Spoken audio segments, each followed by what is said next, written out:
मैं प्रभु यीशु मसीह के पवित्र नाम में समस्त विश्ववाणी परिवार की ओर से मार्ग के लिए उजियाला कार्यक्रम में आप सभी का हार्दिक अभिनंदन करती हूँ।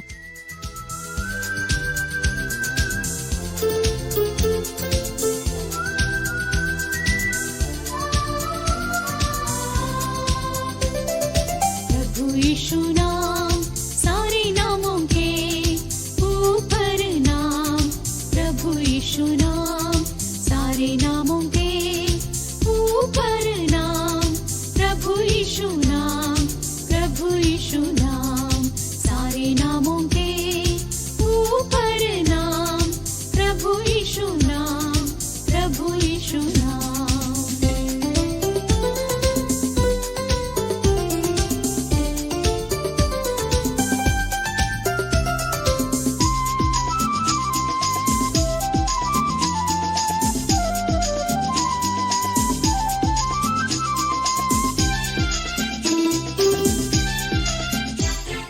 सब प्रकार की प्रधानताओं से, अधिकार और शैतान की सामर्थ से, सारे नामों के ऊपर नाम, प्रभु यीशु नाम, प्रभु यीशु नाम, प्रभु यीशु नाम सारे नामों के ऊपर नाम, प्रभु यीशु नाम सारे नामों के ऊपर नाम, प्रभु यीशु नाम, प्रभु यीशु नाम सारे नामों के ऊपर नाम, प्रभु यीशु नाम, प्रभु यीशु नाम।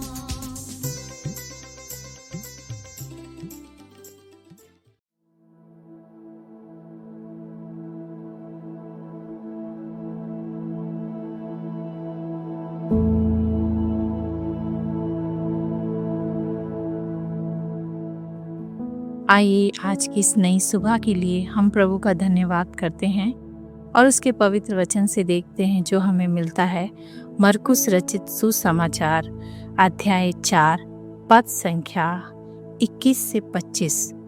दीपक का दृष्टांत। उसने उनसे कहा, क्या दिए को इसलिए लाते हैं कि पैमाने या खाट के नीचे रखा जाए? क्या इसलिए नहीं कि दीवट पर रखा जाए? क्योंकि कोई वस्तु छिपी नहीं, परंतु इसलिए है कि प्रकट हो जाए, और न कुछ गुप्त है पर इसलिए है कि प्रकट हो जाए।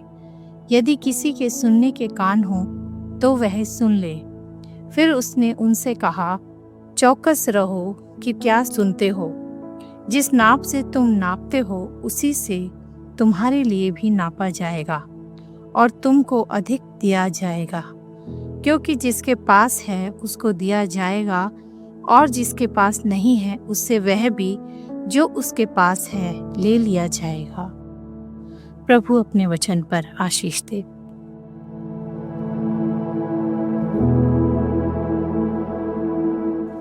प्रभु यीशु मसीह के मधुर मीठे नाम में सभी प्रिय भाई बहनों को हमारा जय मसीह की। परमेश्वर का धन्यवाद देते हैं आज के दिन के लिए कि परमेश्वर ने एक और दिन आशीष के रूप में हमारे जीवन में दिया है। मेरे प्रियो, आइए इससे पहले कि हम इस दिनचर्या को और इस सप्ताह को प्रारंभ करें, हम उस वचन को जो अभी पढ़ा गया उस पर थोड़ी देर चिंतन और मनन करें। मेरे प्रियो, जैसा कि परमेश्वर के वचन को हमने 4 अध्याय उसके 21 से 25 पद तक पढ़ा है, सो इसका एक मुख्य उद्देश्य हम लेके चल सकते हैं। सो इसका उद्देश्य ये है कि जो प्रकाश मिला है उसे हम छिपाएं नहीं, और जो हम सुनते हैं उसे हम अपने जीवन में उतारें। तो इस भाग में प्रभु यीशु मसीह बीज बोने वाले का दृष्टांत अर्थात मरकुस 4:1 से 20 के बाद 3 मुख्य बातों के ऊपर अपना ध्यान ले जाता है, ताकि हम इसके विषयों को अच्छी रीति से समझ सके। पहली चीज कि वो अपने प्रकाश को तुम छुपाने की जरूरत नहीं, उसे आपको दूसरों को प्रदर्शित करना है। दूसरी बात, परमेश्वर के वचन को ध्यान से सुनना है, क्योंकि जब हम सुनते हैं तो हम उस पर अमल करते हैं। तीसरी बात, जो वचन पर चलता है उसे और अधिक दिया जाता है, उसे और आशीषित होता है, उसका जीवन आशीषों से भर जाता है। इसी प्रकार से परमेश्वर का वचन हमें शिक्षा देता है कि यीशु मसीह ने हमें संसार की ज्योति बनने के लिए बुलाया। हमारा जीवन ऐसा नहीं होना चाहिए कि लोग हमारे अच्छे कामों को देखकर परमेश्वर की महिमा करने से रुक जाएं। इसलिए हमारा जीवन एक साक्षी का जीवन हो। क्यों? क्योंकि लिखा है तुम संसार की ज्योति हो। जीवन का वचन थामे हुए हमें ज्योति के समान चमकना होगा। मेरे प्रिय, वचन कहता है ज्योति की संतान के समान चलो, और यही कारण है वो चाहता है कि ये वचन हमारे जीवन में विद्यमान रहे। क्योंकि अगर हम बाइबल में देखें तो दानियल ने भी, उसने प्रार्थना करनी नहीं छोड़ी। उसके जीवन राजा के समक्ष परमेश्वर की महिमा करने में उसे विवश कर दिया। और ऐसी ही हम यूसुफ के जीवन में देखते हैं। उसकी ईमानदारी, उसकी विश्वासयोग्यता ने मिस्र में परमेश्वर की महिमा प्रकट की है। सो एक व्यक्ति ईमानदारी से यदि काम करता है और प्रेम से व्यवहार करता है, वह अपने जीवन से मसीह का प्रकाश दूसरे लोगों तक पहुंच जाता है। दूसरी बात, ध्यान से सुनने के प्रति वो हमें जागरूक करता है, जो हमें 23 से 24 पद में देता है। केवल सुनना पर्याप्त नहीं है, वचन को समझना और उस पर चलना बहुत जरूरी है। क्योंकि वचन कहता है केवल सुनने वाले नहीं, पर उसको अमल करने वाले बनना है। इसलिए चौकस रहो कि तुम कैसी चाल चलते हो। परमेश्वर का वचन कहता है, परमेश्वर के वचन को मन में रखने की हमें जरूरत है। और यही कारण है कि जब हम वचन के प्रति प्रेम रखेंगे, जैसा हम मरियम के जीवन में देखते हैं, उसने यीशु के चरणों में बैठकर वचन सुना। उसको पहली प्राथमिकता उसने वचन सुनने के लिए दी। सो मेरे प्रियो, व्यवहारिक उदाहरण यदि हम देखें तो उसका यही हो सकता है कि यदि कोई प्रतिदिन बाइबल पढ़ता है लेकिन जीवन में यदि उसे लागू नहीं करता तो उसका सुनना व्यर्थ है। परंतु जो क्षमा, प्रेम, आज्ञाकारिता का अभ्यास करता है, वही एक सच्चा विश्वासी है, एक अच्छा व्यक्ति है, एक ऐसा सच्चा व्यक्ति है जो परमेश्वर के समक्ष ग्रहण योग्य है। तीसरी बात हम देख सकते हैं कि जो वचन पर चलता है उसे परमेश्वर और देने का वादा करता है, क्योंकि यहाँ कहता है कि उसे और दिया जाएगा। मेरे प्रियो, जो व्यक्ति परमेश्वर से प्राप्त की हुई समझ को सही रीति से उपयोग करता है, परमेश्वर उसे और अधिक आत्मिक समझ और आशीषें देता है ना। सो विशेषकर हम ध्यान दें कि परमेश्वर का वचन हमें इस बात से भी रूबरू कराता है कि जो थोड़े में विश्वास हो के वह बहुत में भी होगा, है ना। इसलिए बुद्धिमता से हमें उसकी शिक्षा को ग्रहण करना है और हमें बुद्धिमान बनते चलना है।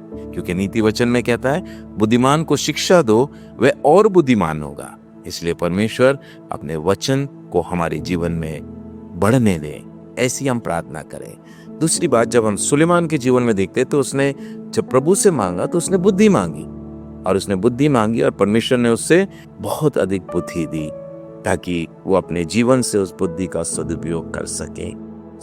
जब हम तीमुथियुस के जीवन में देखते हैं तो उसे मिली आत्मिक आशीषें उसके जीवन से वो क्या है, प्रज्वलित हुई और वो एक शिक्षा के रूप में दूसरों तक पहुंचने पाई। हम परमेश्वर का धन्यवाद देते हैं कि वो सच में हमारे जीवन से इस रूप में बात कर रहा है कि हमने जो कुछ पाया हमें उसको उपयोग करना है, इसलिए कि वो कोई हमसे उससे ले ना ले, परंतु हमारे द्वारा वो प्रकाश लोगों तक पहुंचने पाए। अंततः मैं ये कहूंगा कि परमेश्वर ने जो प्रकाश दिया है उसे संसार में हमें चमकाने की जरूरत है। परमेश्वर के वचन को केवल हमें सुनना नहीं, पर हमें उसमें चलने की जरूरत है। जो विश्वासयोग्यता के साथ जीवन व्यतीत करता है उसे और अधिक आत्मिक आशीषें समझ प्राप्त करेगा, वो आशीष पाएगा। तो यदि हम मिली हुई आशीषों और अवसरों का उपयोग नहीं करेंगे तो मेरे प्रियो, वो आत्मिक उन्नति हम नहीं कर पाएंगे, हम रुक जाएंगे, हम आगे नहीं बढ़ पाएंगे। इसलिए प्रभु अपने वचन को अपने नाम से भी अधिक महत्व देता है। भजनकार दाऊद कहता है, तेरा वचन मेरे पाँवों के लिए दीपक और मेरे मार्ग के लिए उजियाला है। सो प्रभु सहायता करे कि वो जो स्वतंत्रता प्रभु ने हमारे जीवन के लिए दिया, हम उसका सदुपयोग करके परमेश्वर की महिमा के लिए हम इस्तेमाल करने पाए। आइए हम प्रार्थना करें। हमारे जीवित अनुग्रहकारी प्रेमी दयावंत प्रभु, हम धन्यवाद और धन्यवाद के साथ आपके चरणों में आते हैं। शुक्रगुजार हैं प्रभु आपके उस प्रेम के लिए जो आप अपने वचन के द्वारा हमें हर एक दिन आप हमें रूबरू कराते हुए अपने वचन से हमें भरते हैं प्रभु, ताकि हम उसमें चलकर वो आशीषें जो आप हमें देना चाहते हैं उसमें हम बने रह सकें। प्रभु विशेष जितने प्रियजन प्रार्थना में आज हमारे साथ हैं, सबको नाम बनाम आशीष दें। हर एक परिवारों में प्रभु आप उपस्थित रहें और प्रभु आपकी उपस्थिति के द्वारा प्रत्येक जन जो परिवारों में है वो आशीष पा सके। मैं प्रार्थना करता हूँ प्रभु जी, विशेषकर तमाम उन प्रियों के लिए जो बीमार हैं, शारीरिक दुर्बलता में, आप उन्हें छुएं, स्पर्श करें, उन्हें चंगाई दें। प्रभु जी, जिनके जन्मदिन और जिनके सालगिरह है उन्हें बड़ी बरकत दें, ताकि उनके लिए आने वाला वर्ष बहुत सी आशीषें लेकर आए। प्रभु जी, जिस प्रकार आपने साल भर संभाला है, आगे वाला साल भी उनके लिए बरकतों का साल हो सके।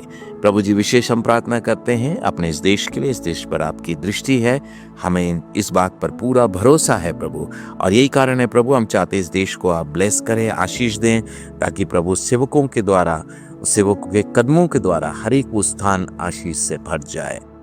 क्योंकि प्रभु वचन कहता है, क्या ही सुहावने पांव जो सुसमाचार को लेकर जाते हैं। सो प्रभु जी, उसके द्वारा ये देश आशीष पा सके। धन्यवाद प्रार्थना सुनने के लिए, क्योंकि सब कुछ आप ही के इकलौते पुत्र हमारे उद्धार करता मसीह यीशु के नाम से मांगते हैं। सुने, दया से ग्रहण कर लें पिता, आमीन।